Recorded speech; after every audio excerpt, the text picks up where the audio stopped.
الحمد لله رب العالمين وصلى الله وسلم وبارك على نبينا محمد وعلى آله وصحبه أجمعين. السلام عليكم ورحمة الله وبركاته. Welcome, brothers and sisters, to a new series that we will be starting this evening and continuing for the foreseeable future. And it is entitled, as you can clearly see, we will be commenting or a commentary on the last 10 surahs of the Quran. And basically, what I want to try to do for the next few series that we do is continue to have classes that are beneficial for both adults and young adults. Something that is not over the head of our younger viewers, but also can be beneficial for our older viewers, our adult viewers, and beneficial for the family, something that families can sit together and listen to together and discuss together. Obviously, as we enter summer, our young people are home, obviously, basically for the rest of the summer. They're on break, they're on vacation, and parents might be struggling to figure out how they can continue to educate their children at home during the summer months, keep them engaged somehow Islamically, religiously. And this could be a means for them to achieve that, as well as for the parents themselves to relearn some things that they've already known but perhaps have forgotten, or maybe to learn some things that they did not know. So for that reason, I've chosen this topic because I believe it's right there in the middle, something that everyone can benefit, particularly the family. And inshallah ta'ala, today we'll be beginning with an introduction to the topic of tafsir and talking a little bit about the importance of the science of tafsir. So basically tafsir, obviously it basically means to comment, to explain, to expound, to clarify. And when we talk about tafsir of the Quran, obviously it means the approach to studying the Quran in a way where we extrapolate the meanings of the Quran and try to gain an understanding of what Allah intends by His words so that we can implement those words correctly and appropriately. And this science is extremely important in Islam. One of the things that clearly shows the merit and excellence of this science is that it is associated with the words of Allah. And obviously, when something is associated with something else, it gains from it or inherits from it its virtue. And there is nothing more virtuous, more superior, more excellent than Allah subhanahu wa ta'ala Himself. So few sciences could be more virtuous than the science which is dedicated to explaining the words of Allah subhanahu wa ta'ala. But there are other indications of the importance of this science as well. One of them, obviously, is that it is a means toward the achievement of the end of pondering. Allah subhanahu wa ta'ala has repeatedly told us in the Quran to ponder His Quran, to ponder His words. For example, Allah subhanahu wa ta'ala says, Kitabun anzalnahu ilayka mubarakun liyadabbaru ayati. This is a book which we have revealed to you, O Muhammad. It is blessed in order that they may ponder its verses. We also have the verse in which Allah subhanahu wa ta'ala says, أَفَلَا يَدَّبَّرُونَ الْقُرْآنَ أَمْ عَلَى قُلُوبٍ أَقْفَالُهَا.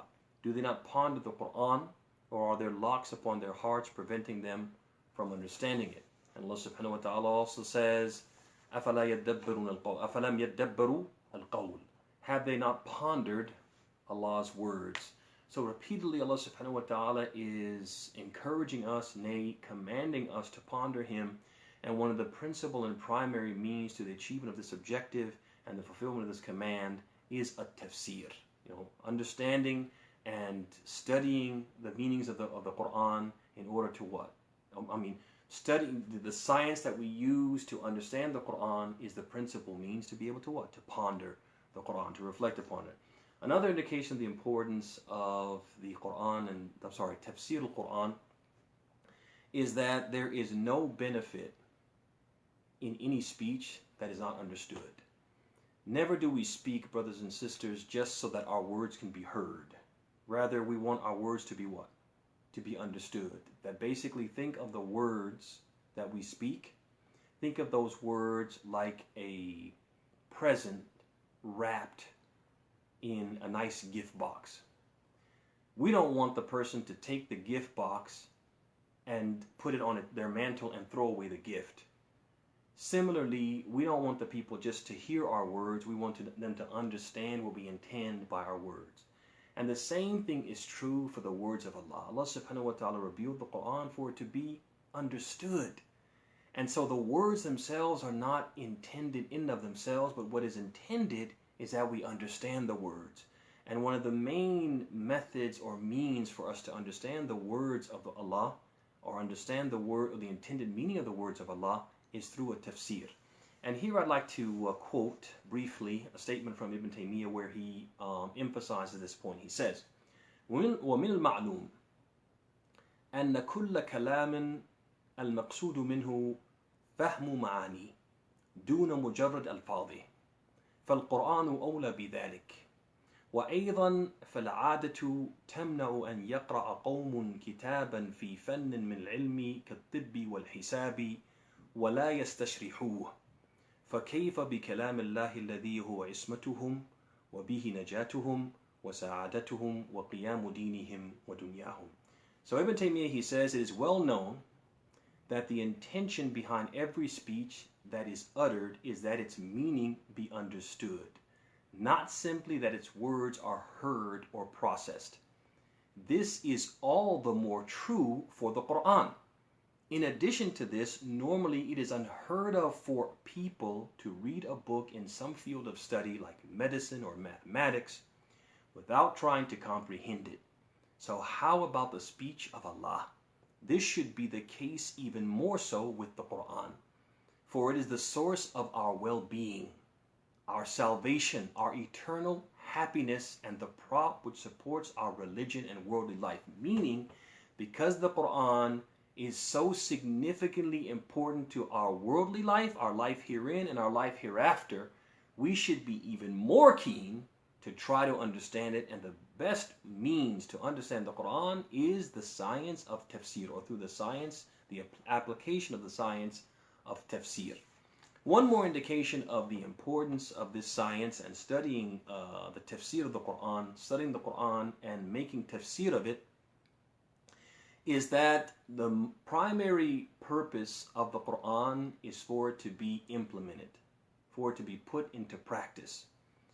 And as Allah subhanahu wa ta'ala says, الَّذِينَ آتَيْنَهُمُ الْكِتَابَ يَتْلُونَهُ حَقَّ تِلَاوَتِهِ أُولَٰئِكَ يُؤْمِنُونَ بِهِ. Those whom we have given the book, they practice it as it ought to be practiced. They implement it as it ought to be implemented. They are the ones who truly believe in it. So basically, the true believers in the Quran are those who implement the Quran. Allah is saying, this is really what I want from the people, that they take this Quran and they put it into practice, not that they recite it and do the opposite, right? And so this, since this is one of the primary purposes for the Quran, you have to understand it's not possible to apply the Quran, to practice the Quran, to implement the Quran unless we understand its meaning. And how do we understand it? Without what? Without a tafsir, without commentary and exegesis. And one example, to just give a practical example of how this works, is, for example, Allah subhanahu wa ta'ala tells in the Quran, وَأَقِيمُوا الصَّلَاةَ وَآتُوا الزَّكَاةَ. He says, establish the prayer and give the obligatory alms. But when you look at this, أَقِيمُوا الصَّلَاةَ, we know what the words is. We know what the words mean. Establish the prayer. We know أَقِيمُوا الصَّلَاةَ, establish the prayer. But what does that mean in practice? And how can we practice this ayah unless we have the tafsir of it, if we know what it means? So, for example, at what time, for example, how many prayers are we supposed to observe? At what time of day should we observe each prayer? Each prayer, how many rak'ah, how many units should we perform or observe for each prayer? What positions should we occupy in the prayer? In what order, etc.? All of these questions get answered through what? A tafsir. And without the tafsir, we won't be able to implement Allah's command to aqimus salah, to establish the prayer. Likewise, wa'atu zakat, and give the obligatory alms. There are many questions that come. We know the words, but there's a lot of meaning and context that is missing. So for example, what types of wealth are zakatable? Are we required to pay zakat on? Is it every type of wealth and anything of value? Or is it just certain types of wealth and certain things of value? And who has to pay a zakat? Does every single person have to pay a zakat, or do certain people qualify and certain people are not qualified or not obligated to pay a zakat? Also, when they pay, how much should they pay, etc. These types of questions will be answered by what? By a tafsir. So these are some examples which show the importance of studying the Quran and studying the tafsir of the Quran in order for us to what? To be able to practice it correctly, in order for us to understand it correctly, and in order for us to achieve the command of Allah to ponder His words, to actively ponder and reflect upon the meanings of the Quran. Now, we've established that a tafsir is muhim. A tafsir is something which is very important, but we also have to understand that it's also khatir. It's also something which is dangerous. It's not something that's supposed to be entered into lightly.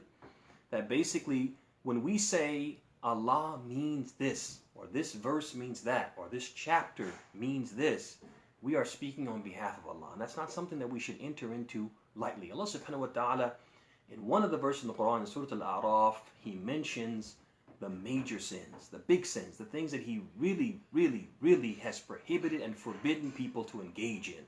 And He mentions these sins in ascending order, meaning He mentions the least of them in terms of heinousness.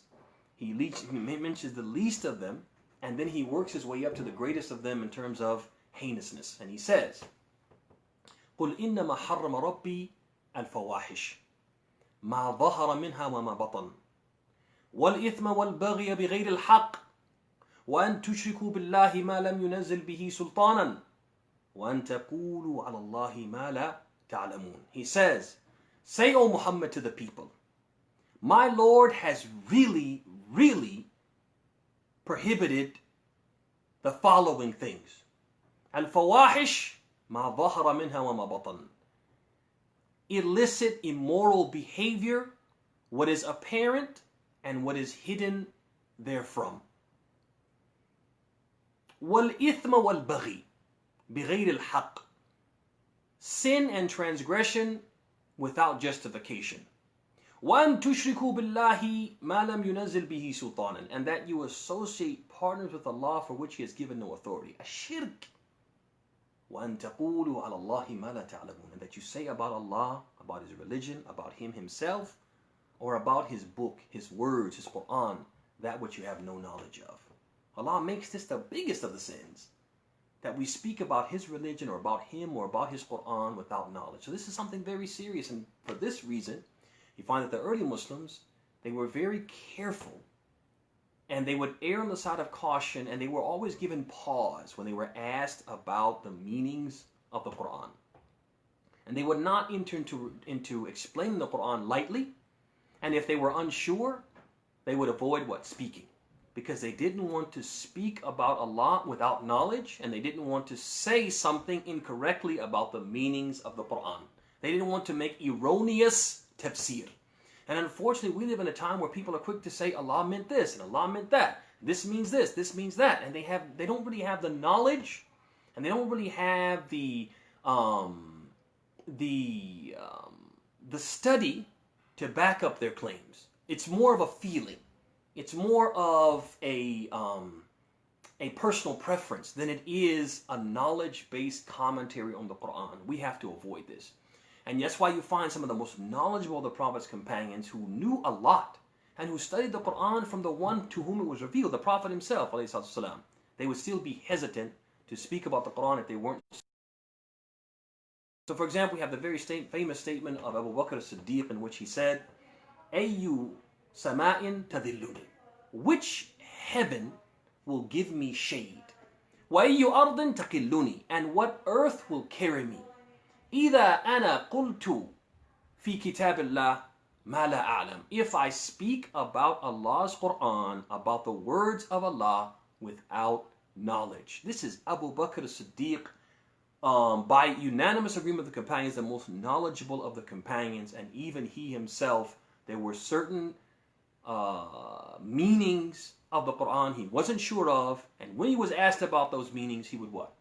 He would refrain from speaking, fearing that he would say about Allah that which he did not know. How much more so for you and me? So we have to be careful. That's another reason that makes this study important, that we study it together from the authentic sources, and we share that, and we learn what Allah means, and then we process that, we digest that, we act accordingly, and if we're asked, we can speak with what? With knowledge. And the last thing I want to share before closing tonight's session is for those of us who this study makes us more intrigued, more interested in delving deeper into the tafsir of the ayat of Allah and surahs that we won't be discussing in this particular series. What book should we study from? There are some very good books of tafsir that are available. Obviously, many of them are in Arabic, but many of them also have been translated into English, and one of them, the best, perhaps one of the best available, is the tafsir of Ibn Kathir. It is a respected tafsir regardless of madhab, regardless of region.